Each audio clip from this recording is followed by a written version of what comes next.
Welcome everyone. आज के videos में जो हम लोग टॉपिक डिस्कशन करने वाले हैं ये सभी क्वेश्चन जो होगा आपका रीजनिंग से रिलेटेड होगा और जो हमारा टारगेटेड एग्जाम है दैट इज एसएससी सीजीएल 2025 जो कि डेट ऑलरेडी यहाँ पे अनाउंस्ड हो चुका है।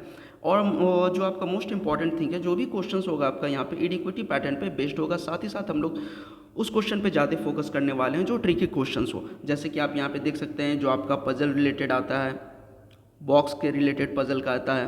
ठीक है, फिर अगर हम बात करें यहाँ पे आपको इस वीडियोस में इनपुट आउटपुट से रिलेटेड क्वेश्चंस देखने को मिलेंगे जो कि आपका एग्जाम पॉइंट ऑफ व्यू के लिए इंपॉर्टेंट है।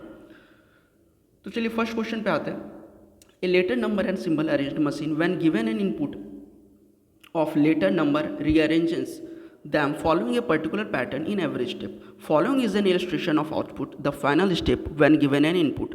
तो देखो इनपुट यहाँ पे आपको दिया हुआ है। बेसिकली इस टाइप के क्वेश्चन को हम लोग क्या बोलते हैं, इनपुट आउटपुट बोलते हैं। इनपुट आउटपुट आपका मशीन वाले में आता है। ठीक है, बेसिकली ये इससे पहले आपका बैंकिंग एग्जाम में आता था, बैंकिंग एग्जाम में ज़्यादा टारगेटेड किया जाता था इस टाइप के क्वेश्चंस को, बट अभी इक्विटी पैटर्न पे जो है आपका ये क्वेश्चन पूछा जा रहा है। ठीक है, तो सबसे पहले देखो इसमें क्या करना है, इसमें कुछ नहीं है, सिंपल आपको स्टेप वाइज फोकस करना है यहाँ पे। और इससे ज़्यादा का इसमें हाई लेवल का इक्विटी का मतलब इस पे पैटर्न पे नहीं पूछा जाएगा प्रीलिम्स में। जस्ट आपको इसमें पैटर्न फॉलो करना है कि देखो स्टेप 1 में क्या हो रहा है कि अगर हम देखिए 511 यहाँ पे जो इनपुट गिवन है और फिर यहाँ पे देख रहे हैं हम 511, तो स्टेप 1 में हम क्या बोल सकते हैं कि डिजिट को एक साथ लिख दिया गया, वो भी असेंडिंग ऑर्डर में, और बाकी को आप देख रहे हो कि एज इट इज़ लिखा है। फिर अब बात आता है स्टेप 2 का। अब स्टेप 2 में क्या किया जा रहा है कि 511 तो एज इट इज़ लिख रहा है, फिर हम क्या देख रहे हैं कि एम के बाद आर को लाया गया, जो सिंबल है इसको आपको राइट की इधर अरेंज कर दिया गया, या आप बोलते हैं राइट के इधर शिफ्ट किया गया, फिर यहाँ पे के आ गया। ठीक है, फिर है आपका सिंबल। अब स्टेप 3 में हम देख रहे हैं तो क्या हो रहा है कि 511, फिर क्या है कि आपका जो के है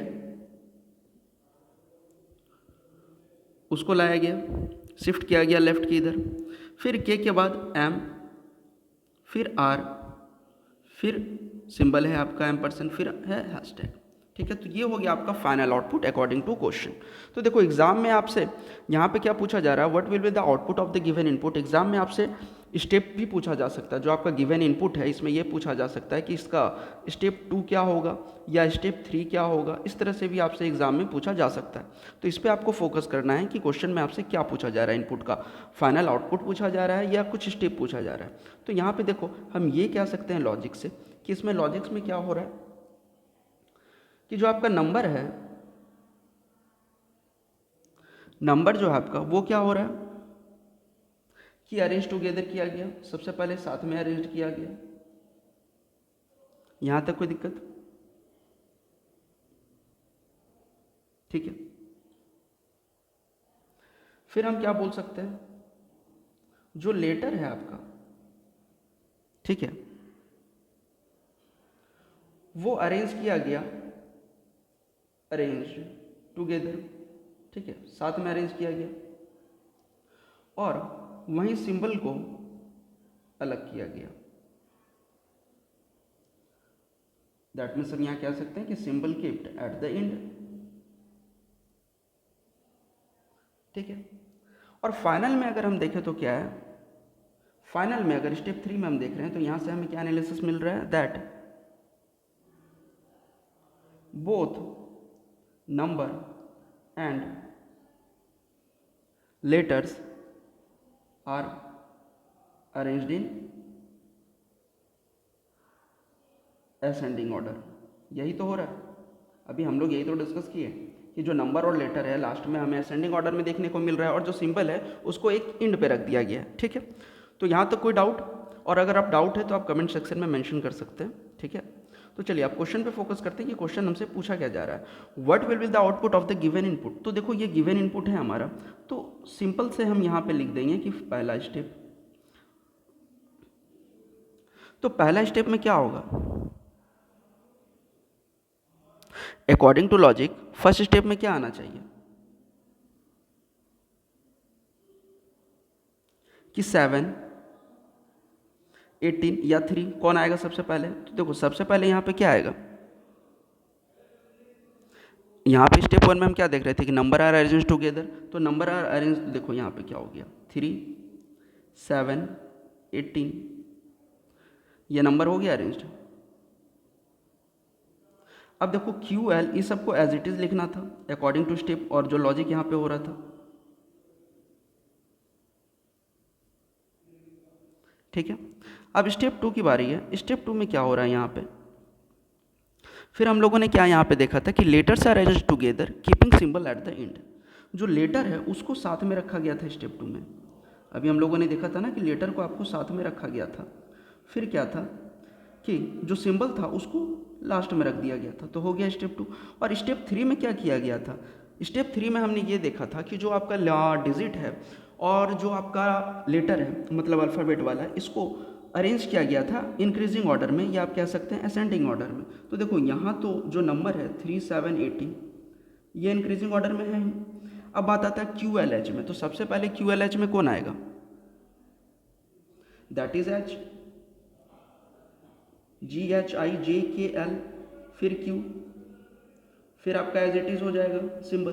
तो दैट मीन्स स्टेप 3 हमारा फाइनल हो गया, क्योंकि यहाँ पे भी आपका देखो स्टेप 3 में ही फाइनल आया, that means output, final output. तो जो इनपुट होगा आपका, जो क्वेश्चन में अगर स्टेप 4 में होता तो हमें भी कोई इनपुट में यहाँ पे स्टेप 4 में लाना होता। विच आई मीन टू से इज दैट कि आप जो भी यहाँ पे क्वेश्चन में इनपुट और यहाँ पे स्टेप वाइज में जितने भी पैटर्न फॉलो हुए हैं, सेम पैटर्न पे आपको यहाँ पे जो गिवन इनपुट होगा उसका आपको बताना होगा आंसर, ठीक है, अगर आपको क्वेश्चन अटैम्प्ट करना है तो। और नहीं अटैम्प्ट करोगे तो सिलेक्शन तो वैसे भी नहीं है, ठीक है।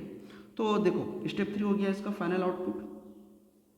तो हमें क्वेश्चन में क्या पूछा जा रहा है, फाइनल आउटपुट। तो दैट मीन्स 3 7 18, देखो 3 7 18 फिर क्या है एच एल क्यू, फिर आपका एम्परसेंड मतलब डॉलर का साइन है, फिर एट द रेट होता है। दैट मीन्स करेक्ट आंसर क्या हो गया, ऑप्शन है, ठीक है।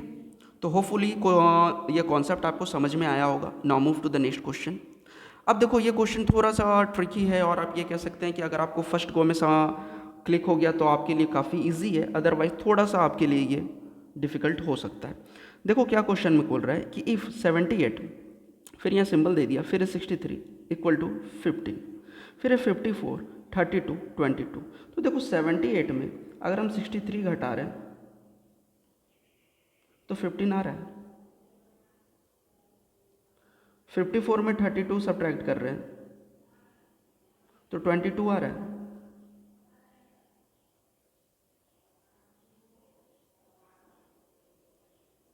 तो 83 में 61 करेंगे सब्ट्रैक्ट तो कितना आएगा, दैट मीन्स 22, ठीक है। अब देखो कभी कभी ये क्वेश्चन मैंने लाने का मतलब मेन एम इसीलिए था कि कभी कभी एग्ज़ाम में क्या होता है कि क्वेश्चंस का जो मतलब कॉन्सेप्ट होता है वो काफ़ी इजी होता है, बट क्या होता है कि काफ़ी कैंडिडेट ये एज्यूम कर लेते हैं कि यहाँ पे नहीं, क्वेश्चन एग्ज़ाम में तो इतना इजी तो आया नहीं होगा, बट कभी कभी आपका काफ़ी इजी आ जाता है। तो एग्ज़ाम में आपको वो भी फोकस करना है कि किस तरह से इस टाइप के क्वेश्चन को हम सॉल्व कर सकते हैं, ठीक है। ये क्वेश्चन वैसे काफ़ी ईजी था, तो आपको एग्ज़ाम में एक अपना इजी अप्रोच भी लगाना है, अगर आपका हार्ड अप्रोच यहाँ पे काम नहीं कर रहा है एग्ज़ाम में तो। चलो हाँ, लेकिन अब ये क्वेश्चन इजी नहीं है, इस पे आपको देखना है, फोकस करना है। Select the set in which the numbers are related in the same way as are the numbers of the following set. अब नोट में क्या दिया हुआ है, operation should be perform on the whole number without breaking down the number into constituent digit. That means 13 है तो operation on 13 such as adding, subtracting, multiply etcetera to 13 can be performed. अब 13 को हम ब्रेक डाउन नहीं कर सकते, breaking down 13 into 1 3 and then perform, मतलब 13 है तो इसको 1 3 में ब्रेक कर दिए, फिर 1 3 में आपस में मल्टीप्लाई कर रहे हैं या मैथमेटिकल ऑपरेशंस कुछ भी कर रहे हैं, तो ये अलाउ नहीं है यहाँ पे, ठीक है। तो चलो क्वेश्चंस को देखते हैं क्या है। 56 4 0, तो सबसे पहले अगर हम 56 4 में देखें तो 14 इंटू 4 हो जाता है आपका 56, ठीक है। तो अकॉर्डिंग टू सेम लॉजिक अगर हम देखें 90 और 8 में, तो क्या 98 में या 14 में हम लोग 8 मल्टीप्लाई करेंगे तो 98 आ रहा है, नहीं आ रहा है। यहाँ तो हम कह सकते हैं कि 14 में 4 मल्टीप्लाई कर दिए तो 56 आ गया, but what about the third number. तो देखो इसमें क्या लॉजिक है, अगर हम सिंपल से समझाने के पॉइंट ऑफ व्यू से अगर हम आपको बताएं, तो अगर हम इसे मान लेते हैं फर्स्ट नंबर 56 को, 4 को सेकेंड नंबर, 0 को थर्ड नंबर, सेम यहाँ पे 98 को फर्स्ट नंबर, 8 को सेकेंड नंबर, 14 को थर्ड नंबर, तो हम क्या करेंगे यहाँ पे। तो देखो सबसे पहले अगर हम यहाँ पे ये देखें कि फर्स्ट नंबर और थर्ड नंबर 56 प्लस 0 डिवाइडेड 14, तो 4 आ रहा है, जो कि आपका क्या है,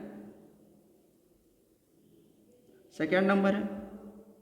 तो दैट मीन्स 98 प्लस 14 कितना हो रहा है, 8 4 12, 9 1 10 1 11, दैट मीन्स 112।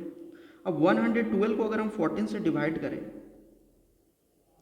मतलब यहाँ पे अगर हम मल्टीपल में देखें तो कितना टाइम्स में जाएगा, तो 14 इंटू अगर हम 8 देख रहे हैं, दैट मीन्स 112। तो that means 14 into 8 equal to, अब देखो 8 जो ये मिडिल टर्म में आ गया, ठीक है, जो सेकंड नंबर है, तो यहाँ पे हमारा सेकंड टर्म आ गया, सेकंड नंबर 8, ठीक है, तो यही है आपका सेकंड नंबर। तो दैट मीन्स आपको लॉजिक समझ में आ रहा है यहाँ पे क्या लॉजिक फॉलो हो रहा है। First number plus third number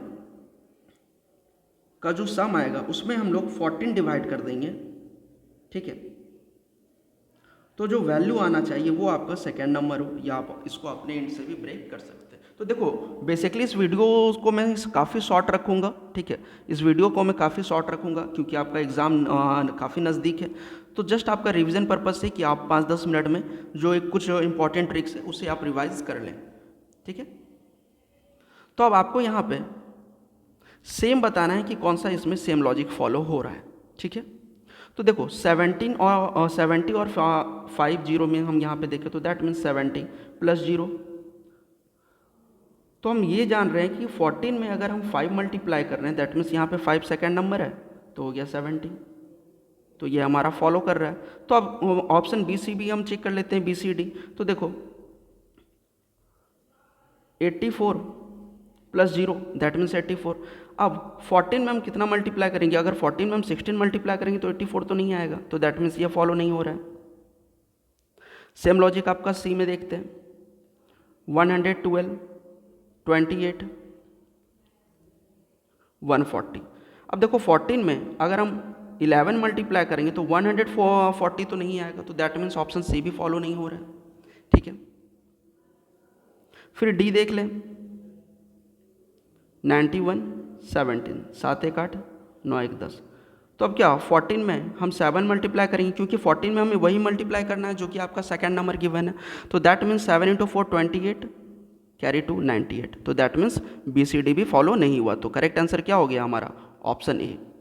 तो आई थिंक आपको लॉजिक समझ में आया होगा यहाँ पे कि क्या लॉजिक फॉलो हो रहा है। Is that clear? चलो नेक्स्ट क्वेश्चन पे आते हैं। अब देखो यही पजल बॉक्स वाला था जो मैंने यहाँ पे आपको वीडियो की स्टार्टिंग में बताया था, पजल बॉक्स से रिलेटेड, ठीक है। तो देखो सबसे पहले हम यहाँ पे क्या देख रहे हैं, 64 है, 80 है, 12 है, फिर है 25 11 6 164 125। तो कहीं ना कहीं हम ये देख रहे हैं कि 64 है ये आपका किसका 8 का स्क्वायर है, 25 5 का स्क्वायर है, 125 5 का क्यूब है।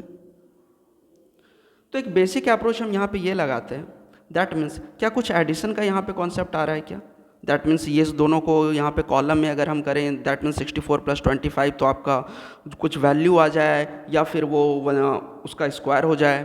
तो ऐसा तो हम अगर यहाँ पे देख रहे हैं तो नहीं हो रहा है, 64 प्लस 25, ठीक है, ये लॉजिक नहीं आ रहा है। तो रो में आप देख लेते हैं 64 80। तो देखो इसको रो में जब हम ऐड कर रहे हैं 64 और 80 को तो 144 है, यहाँ है 12, तो हम ये कह सकते हैं कि 12 का स्क्वायर हो गया 144। सेम कॉन्सेप्ट अगर हम यहाँ लगाएं दैट मीन्स अगर यहाँ पे 6 आ रहा है तो दैट मीन्स हमारा लॉजिक बिल्कुल करेक्ट है। तो देखो 25 प्लस 11 36, तो देखो 6 का स्क्वायर होता है 36, तो क्या सेम लॉजिक यहाँ पे फॉलो हो रहा है?